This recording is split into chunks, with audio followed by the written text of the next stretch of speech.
कर्णेश्वर महादेव मंदिर के जो भूमि है उसका सीमांकन करवाकर जमीन जो भू माफिया से शेष भूमि जो बची है उसको बचाने के लिए सरकार क्या ठोस कार्रवाई कर रही है?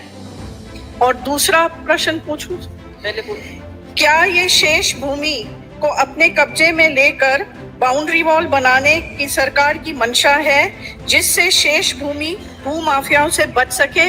यदि हाँ तो कब तक और नहीं तो क्यों?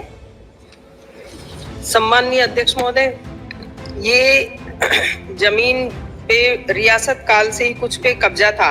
अभी हमने लास्ट इसकी 24/1/23 को सीमा ज्ञान हेतु आधुनिक तकनीक ETS से करवाए जाने के लिए भू प्रबंधक अधिकारी कोटा को निर्देशित हमारे विभाग द्वारा दिए गए हैं, जिसकी अनुपालना में भू प्रबंधक कोटा द्वारा राजस्व दल का गठन कर दिया गया है। दिनांक 8/2/2023 को आधुनिक तकनीक ETS के द्वारा सीमा ज्ञान की कार्यवाही इसमें लगभग संपूर्ण कर दी गई है। हमारे पास रिपोर्ट नहीं आई है। जैसे ही हमारे पास रिपोर्ट आएगी, इस जमीन के लिए हम हमारे विभाग की एक योजना हम बना रहे हैं, जिसकी पिछले महीने हमने मीटिंग भी कर ली है।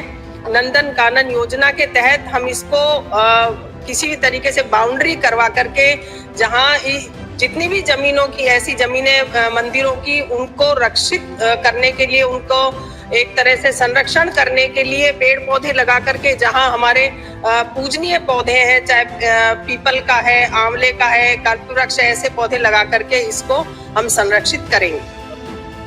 माननीय अध्यक्ष जी, मैं आपके माध्यम से पूछना चाहती हूँ कि मंत्री जी ने कहा कि इसका सीमा ज्ञान हो चुका है पर पूर्ण नहीं हुआ है, तो कब तक ये पूर्ण हो जाएगा?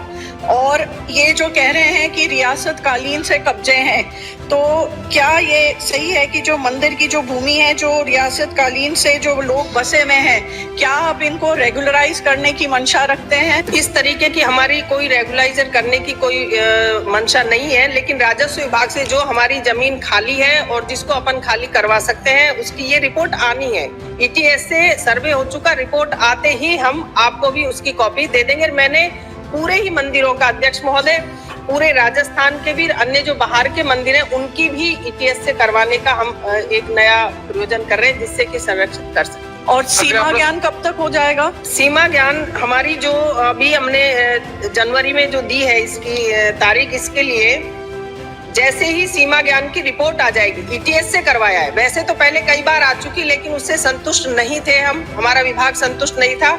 अब ये रिपोर्ट आनी बाकी है, रिपोर्ट आते ही आपको सूचित कर दिया जाए।